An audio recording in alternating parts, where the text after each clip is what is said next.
네, 안녕하세요. 데일리아드 이슈 김전입니다. 오늘도 특별한 소식 많이 준비했으니까요. 놓치지 마시고 영상 끝까지 확인해주세요. 네, 그럼 3월 9일 데일리아드 이슈 시작하겠습니다. 먼저 지난주 금요일 뉴욕 증시에서 주요 지수는 미국의 비농업 고용지표 호조에도 코로나19 확산 우려가 지속하면서 하락으로 마감했습니다.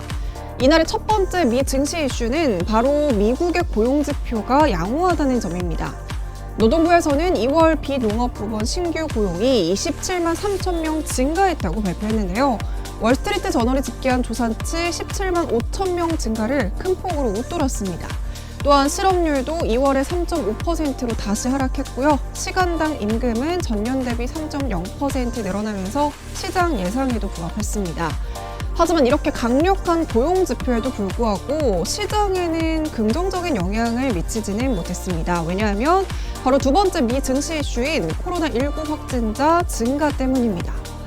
존스 홉킨스 대학의 집계에 따르면 전 세계 코로나19 확진자가 10만 명을 넘어섰고 3,300명 이상이 사망했다고 발표했습니다.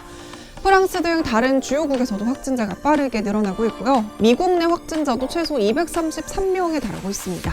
이에 따라 미국 내 항공기 운항 축소와 각종 컨퍼런스 취소 등 경제활동의 차질도 본격화하는 중이고요. 투자자들이 안전자산으로 이동하려는 움직임도 더욱 강해졌습니다. 이렇게 불안한 경제 상황에 대한 부양책으로 도널드 트럼프 미국 대통령은 이날 코로나19 대응을 위한 83억 달러 규모의 긴급 예산안에 서명을 했지만요. 이런 부양책이 코로나19의 충격을 상쇄하기는 역부족일 것이라는 회의론도 적지 않습니다. 네, 그리고 마지막 미 증시 이슈는 국제 유가의 폭락입니다. 석유 수출국 기구와 러시아의 감산 합의 실패가 촉발한 가격 전쟁으로 유가가 30% 가까이 폭락했습니다. 이날까지 진행된 산유국 회동에서 사우디가 이끄는 OPEC는 하루 평균 150만 배럴을 추가 감산하는 방안을 제안했지만요.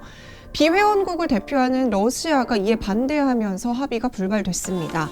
이에 대해 미국뿐만 아니라 국제금융시장은 오일 쇼크에 휩싸였고요. 미국 장기 국채금리는 제로를 향해서 추락하고 있는 상황입니다. 국내 증시는 주말 사이에 글로벌 코로나19 확진자 증가 추세와 국제 유가 하락에 따라서 약 60포인트가량 하락하면서 출발했습니다. 2,000선이 다시 무너진 건데요. 진단키트주를 제외하고는 대부분의 종목들이 파란불을 켜고 있는 상황에서 장중에 1960선마저 무너지는 모습을 보였습니다. 자세한 장마감 지수는 화면으로 살펴보시죠.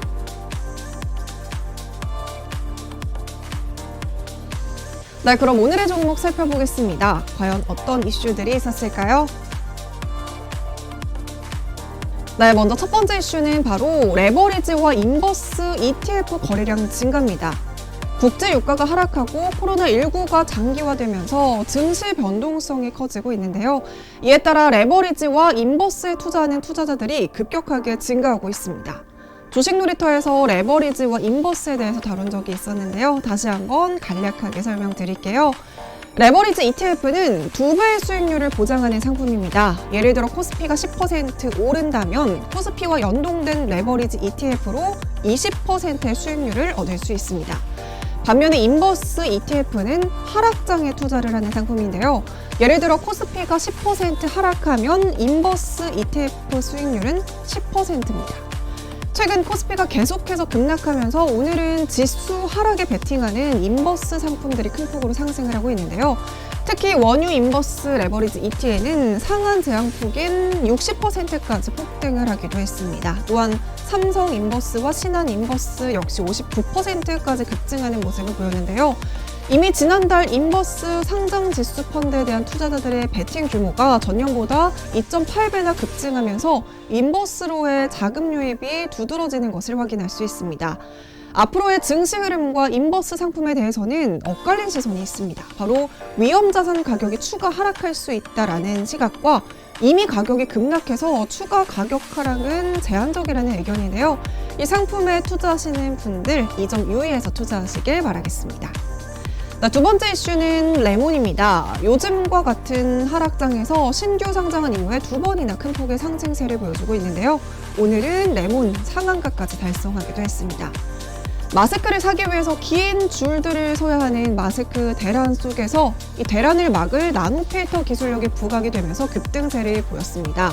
한 매체에 따르면 레몬의 나노 필터 대량 생산 장비를 개발한 김익수 교수는 중국산 멜트블로운 필터가 아닌 나노 필터로도 충분히 KF94 마스크를 만들 수 있다라고 하면서 필터 부족으로 마스크 제작에 차질을 빚고 있는 현 문제를 해결할 수 있다고 강조했습니다.